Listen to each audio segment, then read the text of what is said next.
Fala, meus queridos amigos e amigas, meus coleguinhas. Tem aquela dupla sertaneja feminina, Simone e Simaria, que elas se denominam as coleguinhas, né? Então, eu vou chamar vocês, porque aí a gente generaliza os coleguinhas. Vamos nessa?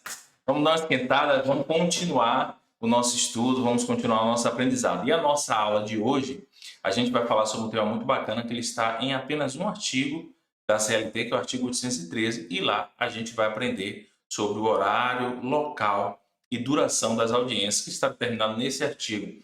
Eu vou compartilhar a tela aqui e a gente dá seguimento. Essa aula é uma aula que vai ser mais objetiva, ela é mais concisa, mas que o aprendizado ele é necessário para que a gente saiba os trâmites de como é que a audiência ocorre, tá certo? O local, tudo que é determinado, mas essas determinações que está no artigo é a regra, mas o próprio artigo a gente vai ver que ele também possibilita a flexibilização dessas regras que nele estão estabelecidos, tá bom? Artigo 813 ele vai disciplinar que as audiências trabalhistas, em regra, elas têm uma forma específica para acontecer. Forma específica para ocorrer, deve ocorrer em local preparado para este fim, não ocorrerá em qualquer dia da semana, deve ocorrer durante o dia e em horário pré-determinados, e ela tem uma limitação temporal. Há um limite para a ocorrência dessa audiência, e é isso que a gente vai ver. Todos esses pontos estão lá nesse artigo 813. E a forma que o artigo diz que deve ocorrer é que as audiências elas serão públicas. Tem a ver com o princípio da publicidade estabelecido para todo ato processual, inclusive o processo do trabalho, com a ressalva, é claro, daqueles processos que estão em segredo de justiça. Processo de família, que envolve assédio moral, a gente já falou sobre isso em outras aulas e a gente vai falar de forma específica ainda, mas, em regra, as audiências elas serão públicas. Tem a ver com o princípio da publicidade, que é um dos princípios que também está inserido no próprio ato da audiência, exatamente por conta do que esse artigo também disciplina, tá certo? Então, todas as pessoas que quiserem ter acesso à sala de audiência, elas poderão ter acesso. Então, eu lembro que no começo, quando eu estava terminando a faculdade, na metade da faculdade, eu tive um professor de processo do trabalho, e aí uma das tarefas que ele passou para a gente foi assistir às audiências na Justiça do Trabalho. E quando eu cheguei lá, eu lembro que a gente não tinha falado sobre isso ainda na sala, que todas as pessoas elas podem ter acesso, e de qualquer forma, qualquer pessoa ela fica com um pouco de receio, né? Em saber que você vai entrar numa sala que tem juiz, e aí você já fica com receio de você entrar no juiz e, opa, sai da sala. Mas a lei diz que as audiências são públicas, ela dá acesso a qualquer pessoa. E eu lembro que eu entrei ali em algumas audiências, mas cheio de receio, e quando eu entrava que a porta fazia barulho e todo mundo olhava, piorou. Mas a regra é que as audiências são públicas. Isso quer dizer que qualquer pessoa pode ter acesso à audiência. Inclusive, eu até te oriento, se você realmente está começando, sempre que você for fazer uma audiência, chegue cedo, vá até a vara, assista algumas audiências. Primeiro, para você conhecer o perfil do juiz, como é que ele age, até para você se preparar. Por exemplo, a gente tem um juiz em uma das varas aqui, que ele é uma pessoa super gente gosta de entrar na sala de audiência. Ele vai falar com todo mundo: "Ô, doutor, como vai?", fala numa boa, mas depois que ele senta na mesa de audiência, eu acho que, na verdade, o modus operandi que ele se utiliza para conduzir a audiência, para presidir a audiência, é exatamente para que as partes, por exemplo, não mintam, para que a testemunha não minta, mas ele é muita pressão. Então você, enquanto advogado, numa audiência com ele, às vezes você tem que intervir, pedir que ele possa se dirigir às partes e à própria testemunha de forma mais branda, porque eu já tive uma audiência com ele que eu falei com a parte, conversei antes, eu digo: ó, esse juiz, ele às vezes fala duro, mas você tem que ter certeza do que você está falando. Ele perguntar, seja firme. Se você não souber, diga que não sabe. É o que eu sempre aconselho aos colegas. Nunca manipule a testemunha para que ela possa dar informações inverídicas. Porque se você pega uma audiência com um juiz como esse, a verdade ou a mentira ela não se sustenta. E aí você pode ter um problema seríssimo.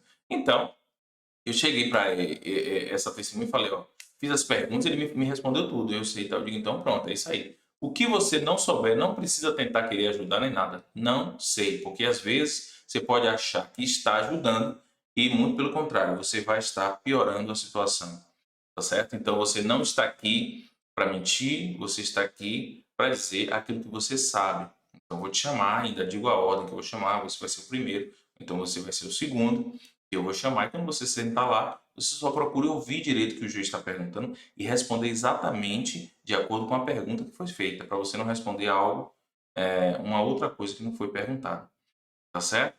Então, é bom que você conheça como que o juiz preside a audiência. Se o juiz é tranquilo, se o juiz é nervoso, se o juiz fala alto, se o juiz grita, se o juiz é mal educado, para você sentir como é que você vai ter que entrar, se você já vai ter que ir preparado para intervir o juiz. Isso é bom, você já chega na audiência sem surpresa. Melhor do que você entrar na audiência achando que está tudo bem e o juiz nem um bom dia te dá, acordou de mal com a vida, enfim. Então é por aí. A audiência ela deve ocorrer em local preparado para este fim. Que local é esse? Na sede do juiz ou tribunal, na vara do trabalho, do prédio da Justiça do Trabalho, no próprio tribunal, a depender da audiência. A audiência ela não ocorrerá em qualquer dia da semana, porque a lei diz que elas devem ocorrer em dias úteis. A audiência também deve ocorrer durante o dia e em horários pré-determinados. Que horário é esse? O próprio artigo vai dizer. Ela deve ocorrer das 8 da manhã às 18 horas. Nesse interstício de tempo durante o dia, dias úteis. E a audiência, ela também, a própria lei, ela dá uma limitação temporal, porque ela vai dizer que não podem ultrapassar de 5 horas seguidas. E aí você me pergunta, oh, mas espera aí, vamos lá, se a vara tiver 15 audiências, não pode passar de 5, na verdade aqui não está falando do conjunto das audiências. Aqui está falando que cada uma delas não pode passar de 5 horas. E isso, é claro, considerando todo o processo, todo o trabalho que deve ser feito com atenção, o juiz ele deve estar atento a todos os atos, e você, enquanto advogado também. E a audiência muito extensa, ela acaba cansando todo mundo e podem ter coisas ali que vão passar despercebidas. O juiz, por vezes, se ele faz uma audiência e ele já está meio cansado, ele já começa a ter pressa para terminar. Então, é sempre bom observar essa limitação. É claro, como eu disse, esta daqui é a regra que a lei estabelece. Mas isso pode ser flexibilizado, pode passar um pouco, não necessidade. O juiz ele vai ponderar, ele quem preside, ele que tem toda a liberdade para decidir, então ele pode ponderar, olhar para o princípio da celeridade e dizer, não, eu vou terminar logo, falta pouca coisa, só falta uma testemunha, não tem muita matéria de prova para perguntar, a gente vai continuar, daqui a pouquinho a gente termina. Então, assim, sempre ponderar. E até você, enquanto advogado, pode chamar a atenção se o juiz disser, vamos remarcar, são 5 horas de audiência, mas aí, de repente, a testemunha é sua, você só quer fazer mais uma ou duas perguntas. Com excelência, vamos concluir. Então, assim, essa regra ela vai ser flexibilizada diante, é claro, da necessidade de cada processo, de cada a depender do que se reclama e do que falta para se provar numa audiência, tá certo? Mas como eu disse, essa regra que está lá no artigo 813, ela é flexibilizada. E onde é que está isso? No próprio artigo 813. Por quê? No caso em que a matéria tratada seja considerada urgente, então aí nesse caso pode-se pensar em fazer de forma distinta, fazer em horário diferente, em local diferente. Então, vamos imaginar aqui uma situação hipotética em que você ajuizou uma reclamação e o seu cliente, no decorrer do prazo para a realização da audiência, vamos dizer que a audiência ela está designada para daqui a 3 meses. Só que o seu cliente ele acabou de descobrir que ele tem uma doença grave, ele precisa fazer uma cirurgia de urgência e que não sabe, ele diz, nossa, mas que pesado, mas tudo pode acontecer. Então ele não sabe nem se ele volta da cirurgia. Então seria interessante ele falar, ele ser ouvido, ele participar da audiência? Sim, é interessante porque o caso, existem algumas questões ali que realmente precisam ser esclarecidas, que o juiz também vem entender que é necessário que ele esteja, não tem nenhum outro reclamante, porque existe a possibilidade lá na lei, né, no caso de o reclamante estar em possibilidade de participar da audiência, e um representante no lugar dele, desde que ele comprove que realmente não pode, no caso desse seria uma comprovação plausível, mas que esse colega teria que ter a mesma profissão e trabalhar nas mesmas condições de trabalho para poder esclarecer alguns pontos. Mas digamos que ele não está nessa situação. E aí ele soube que ele tem uma doença grave que precisa operar com urgência. Só que essa cirurgia não vai acontecer na cidade dele, ou ainda que aconteça. Essa cirurgia vai acontecer na segunda-feira da próxima semana, e digamos que hoje é uma quarta-feira. Ele vai precisar viajar, vamos supor, ele mora em Fortaleza e vai para São Paulo para viajar. É uma cirurgia de risco, ele não sabe se volta, mas existe uma necessidade de que ele seja ouvido, ou até mesmo a testemunha dele. Ele só tem uma testemunha, e essa testemunha precisa fazer uma cirurgia de risco, então é plausível que você peticione informando, juntando os relatórios médicos dessa testemunha, por exemplo, informando que precisa de uma audiência urgente. O juiz, recebendo essa petição, você, claro, vai informar na vara, porque o juiz aprecia o quanto antes, manda e-mail para a vara, telefona, enfim, tenta o acesso com o juiz. E o juiz apreciando aquilo ali, ele pode pensar o seguinte: bom, as pautas da semana estão muito cheias, essa é uma causa urgente, o rapaz vai fazer uma cirurgia na segunda. Então tá, no sábado ele poderia ser ouvido? Poderia. Então vamos agendar para o sábado. Ah, vamos agendar para o sábado? Vamos. Mas é o seguinte, ele já está internado no hospital. Então tá. Vamos lá e vai no serventuário da justiça lá verificar se o local tem condição de fazer uma audiência lá. Se puder fazer por videoconferência, ótimo. Se não, vai ter que avaliar. E o juiz, é claro, os serventuários vão se dirigir, as partes vão se dirigir até esse local, desde que, é claro, ou seja permitido pelo médico, porque existem situação e situações. Então, essa é uma situação atípica em que poderia se fazer em um horário distinto, em local distinto daquilo que a lei determina. Porque lá no próprio parágrafo 1º do artigo 813, a lei diz: em casos especiais, com decisão, então, fundamentada, o juiz ele vai decidir e poderá ser designado outro local com antecedência mínima de 24 horas. Só que eu queria tecer alguns comentários com relação a essa questão dos casos especiais, que a decisão, é claro, vai ser fundamentada, só que com relação ao local e a antecedência mínima de 24 horas. Porque eu entendo, mas não só eu, diversos doutrinadores também, e até os próprios juízes, é claro, eles ponderam sempre, numa decisão dessa, a questão da razoabilidade. O prazo mínimo de 24 horas é sempre bom prestar atenção ao máximo de prazo. Por exemplo, é um dia de semana, mas seria razoável o juiz marcar essa audiência para amanhã? Pode ser que não seja possível, mesmo que seja 24 horas de antecedência. Então, assim, essa audiência, primeiramente, ela pode acontecer aonde? Ela pode acontecer em outro prédio público, ela pode acontecer em ginásios, ela pode acontecer, como eu falei, em hospitais, no caso da parte que está hospitalizada e que não pode sair de lá por recomendação médica. Pode ser na residência da parte, digamos que essa pessoa ela sofreu um acidente, está acamada e não pode sair de casa, então a audiência pode ser realizada na casa dela? Pode. Você vai peticionar, informar o juiz com toda a documentação médica, e o juiz, de forma fundamentada, ele pode decidir que essa audiência ocorra na casa, na residência da parte. E a audiência ela pode ocorrer em diversos outros lugares, mas eu citei aqui alguns. Em um veículo que seja do Poder Judiciário. A gente vê, por exemplo, tem aquela questão da justiça itinerante. Não sei em sua cidade como é, mas nas grandes capitais normalmente tem a justiça itinerante, que são aqueles ônibus que vão andando em alguns locais das cidades ou em algumas cidades de interior até, e marca aquele dia e faz aquele mutirão onde vão acontecer as audiências no próprio veículo da justiça. Ok? Aqui são algumas das situações que eu estou citando que podem acontecer da audiência ser modificado o lugar, flexibilizando, mitigando essa questão dos termos que consta no caput do artigo 813 da CLT. A lei determina que a notificação seja colocada mediante edital na sede da Justiça. Aqui, qual seria a pontuação que eu faria. Que o ideal é que essa notificação ocorra da forma mais segura.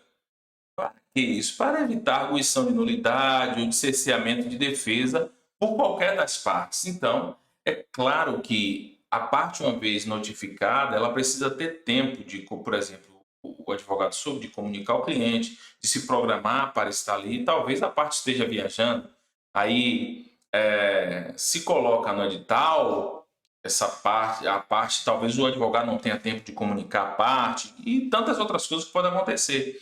Então, o ideal é que essa comunicação ela seja feita por via, por carta com AR, inclusive diretamente para a parte, porque é uma situação atípica que está se enfrentando, uma audiência que foi marcada de forma extraordinária.